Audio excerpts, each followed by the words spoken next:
Now on the southern border. Joining us now for a reaction to Title 42 being rolled back at midnight tonight is the Executive Director of America First Works, Ashley Hayek, the former ambassador to Iceland who has medical practices in all the border states, Dr. Jeff Gunter, back with us. We're also joined by former Homeland Security Advisor Charles Moreno. Great to have you all on this morning. Dr. Gunter, we'll start with you. The U.S. has seen record numbers of fentanyl overdoses over the last 2 years under Joe Biden, and the problem is only getting worse. What are you seeing?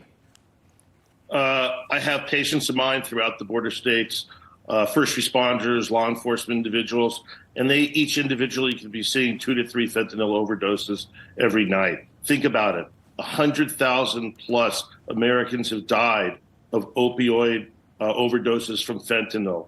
It's tragic. It's scary. And what we do know is when we go from 10,000 apprehensions per day at the border to 14,000 plus apprehensions at the border when Title 42 expires, the epidemic is just going to get worse. It's a healthcare disaster. It's really scary. And as we all remember, in the words of President Barack Obama, there really is no limit to understanding how much Joe Biden can blank up. And we're seeing a very sad reality of that today. Yeah, that's a good point. A now infamous quote from former President Obama. Charles, nice to see you. The administration continuing to say that while Title 42 will be rolled back, Title 8 will stay in place. Can you tell us about Title 8? Yeah, Title 8, Rob, is essentially the foundation for all of the immigration laws in this country.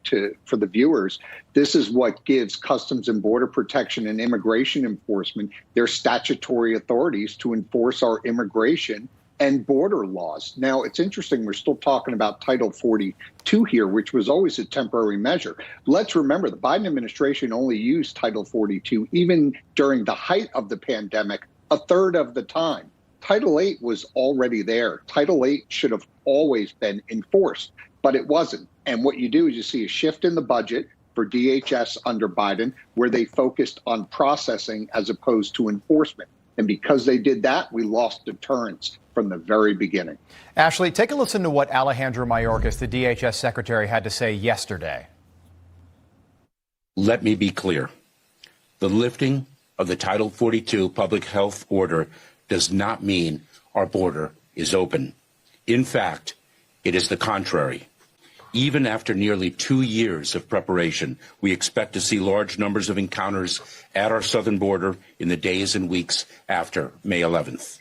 We are already seeing high numbers of encounters in certain sectors.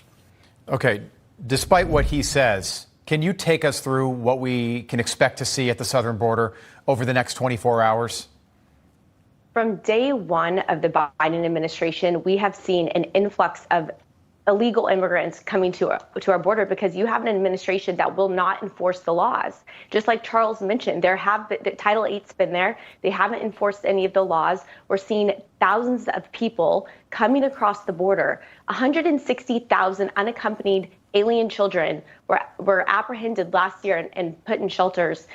Just 1 year alone. And a study has shown that approximately 60% of them have been used for child pornography or by the cartels for fentanyl. You heard from the doctor about, the fentanyl crisis that's coming across our border as well. I mean, this is not just a health crisis. It's not just a security crisis. This is a humanitarian crisis. And the Biden administration is complicit in the sexual trafficking of minor children from other countries into America. You can add the media to that list as well. 100%. When you're talking about being complicit. Dr. Gunter, the Biden administration, Joe Biden himself, has done more for these cartels than any president in U.S. history. An estimate out earlier this week, the cartels stand to profit $15 billion this year. Can you tell us how they are playing a role in what we're seeing at the border? Transportation, extortion, transportation of drugs, you name it. It's a boon for the drug lords and Mexican cartels at the border. Remember, they're bringing in people from 160 plus different countries. This is great international business for them, and it's just tragic for the American people.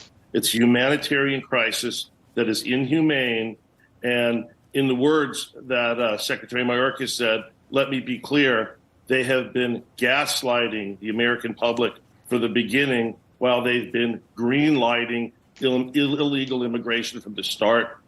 Just from the get-go, they should have built the wall. They should have instituted a substitute or continued with Title 42 and have a very strong stay in Mexico policy. When you don't do those three, it's open arms to the drug cartels, and the American public pays the price dearly. You think about under the Trump administration, Charles, about 400 miles of wall was completed along the southern border.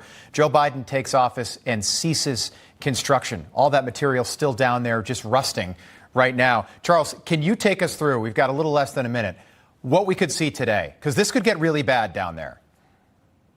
Oh, it's going to get really bad. You're going to end up seeing a mass release into the United States. There's no other way to go about it. DHS is surging internal resources in addition to CBP and ICE down to the border, all the way down to the Secret Service and FEMA, which, ironically responds to disasters, which this administration doesn't want to call the border. They've lost all layered security down there. They stopped building the wall. Technology is in place, not as robust as it should be, and they're not allowing CBP and ICE to enforce the immigration laws. And let's remember, this all started because the administration stood down Remain in Mexico, not because it wasn't working, but because it was the Trump administration's idea. They put politics over national security. I'm with you, Charles. Strap in. It could get really ugly. We'll keep a close eye on this story throughout the day and the coming days. Charles Marino, Ashley Hayek, Dr. Gunter, great having you on this morning. We appreciate it. A lot more coming up this morning on Wake Up America.